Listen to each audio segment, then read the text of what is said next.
Why is it that we disciples of Jesus are urged to good works? I'm not asking for a show of hands. It's more a rhetorical question today. I worry, however, that too many people have the wrong idea about what our motivations are meant to be. I encounter a mentality especially prevalent among what I would say peripheral Catholics, those who are a bit fallen away, the ones that show up only twice a year, the ones that went Catholic school all the way through and haven't darkened the door of a church since. An attitude or a perception, a view, that the church exists as some kind of social work organization. That is our purpose, just to be good people doing good things. And that leads to a widespread perception in our culture that relativizes all of religion, all of faith, as just being about that. Oh, all religions are telling you the same thing. Be good and be good to other people, do good things. Or sometimes I encounter people who in their devotion have the idea that, doing good works is something that pleases God. We're meant to please God, so there you go. We do good works in order to make God happy with us. But this is also a bit misconstrued. Yes, doing good things does please God, and it is a good and noble thing to try to please God.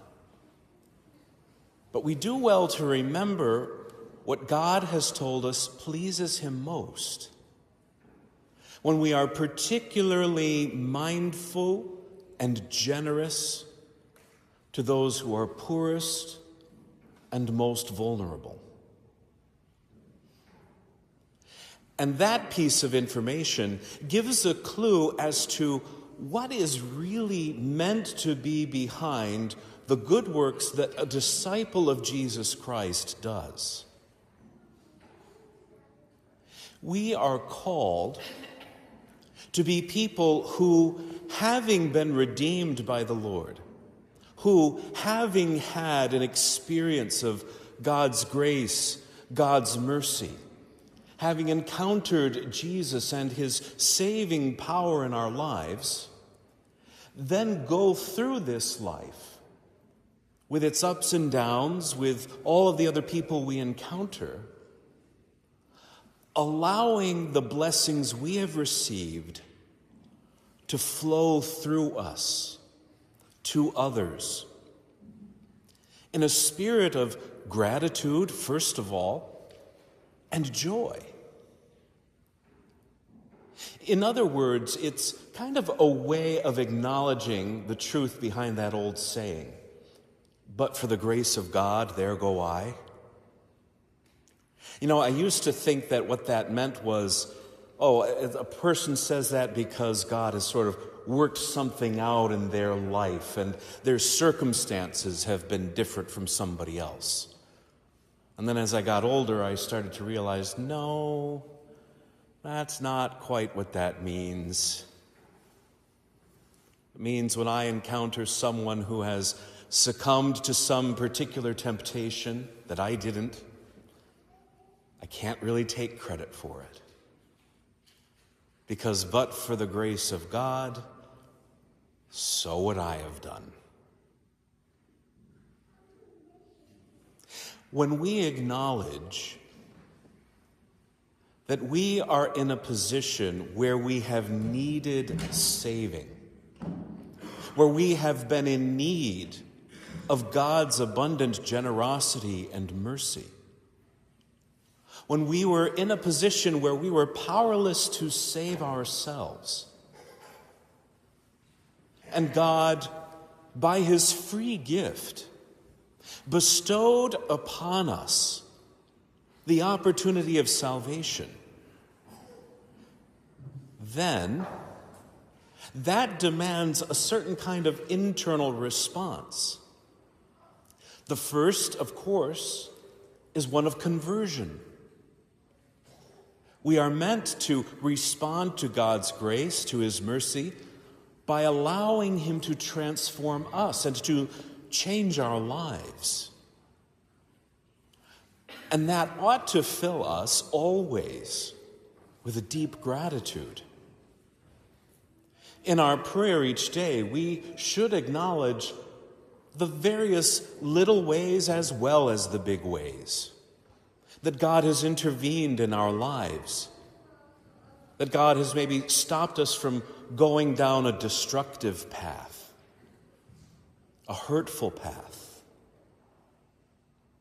And then when we encounter others, we ought to encounter them as people who, just like us, need some help.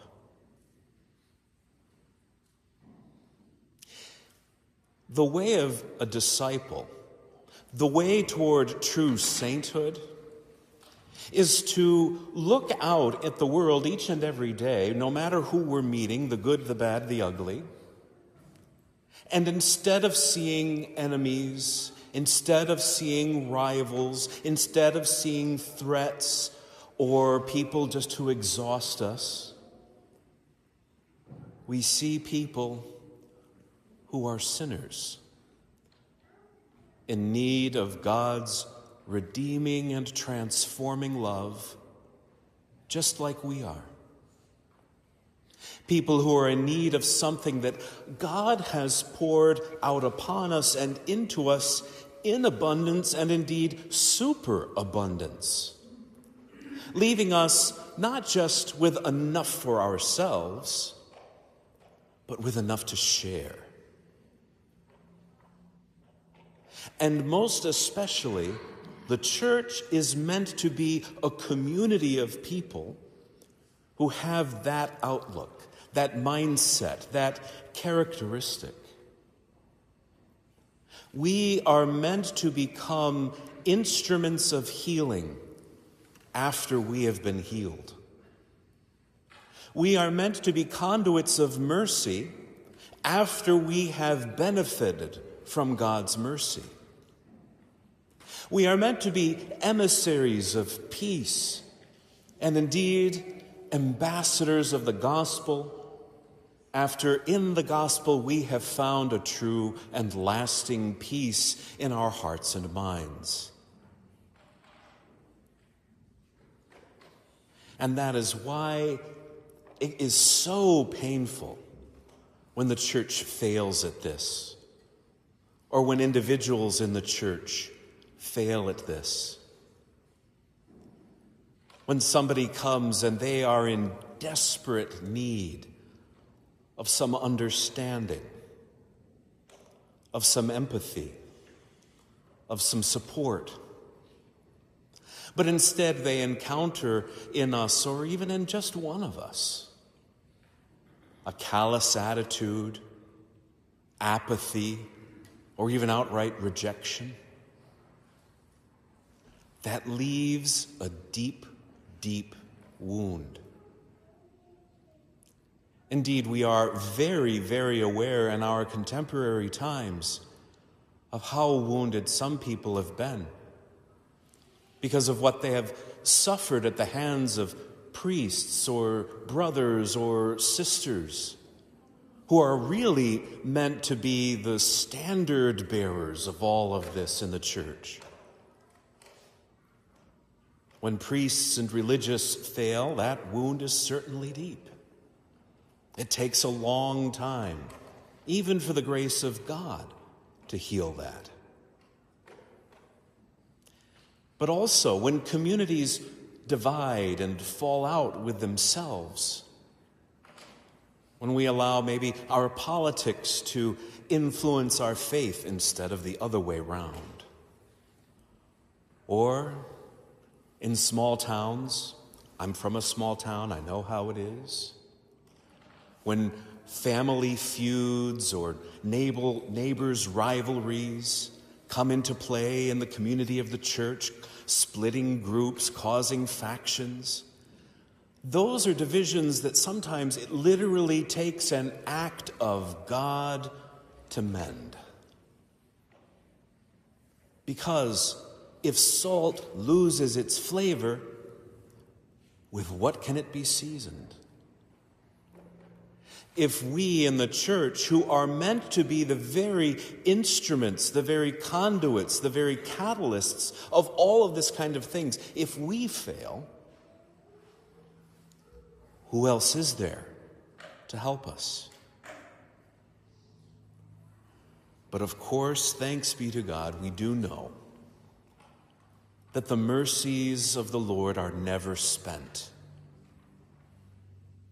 And that is why, day in and day out, we need to renew our commitments, our commitment to our baptism, our commitment to our metanoia of having open minds and hearts to the grace of God, our commitment to letting go of the lessons that life in the world has taught us so that we can embrace the values and priorities of the kingdom, and a commitment to sharing with others, indeed with anyone we encounter, the blessings that we have received freely, even as freely as we have received them.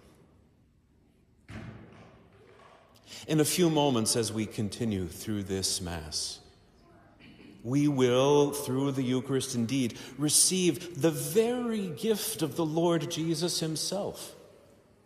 Body, blood, soul, and divinity.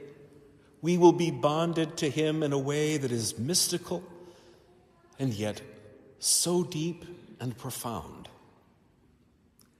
There is going to be a deposit made within our hearts, within our souls. And by the grace of the one we will take into ourselves, may we never, ever hold back from sharing him. Peace be with all of you this day, and with all who love the Lord in simplicity of heart.